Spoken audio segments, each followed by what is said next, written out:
Ești frumos? Ești sigur? Ești sigur? Eu m-au zis că ai urechi mari. Văcuță, urechi de văcuță. Nu e adevărat? Dacă tu zici.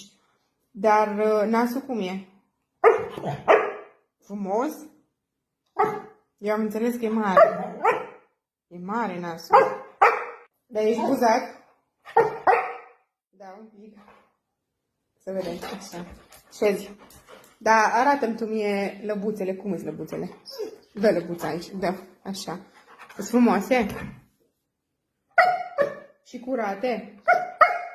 Da. Să știi că miros a pufuleți. Ba da. Ba da, miros. Trebuie băiță. O băiță, da? Nu vrei?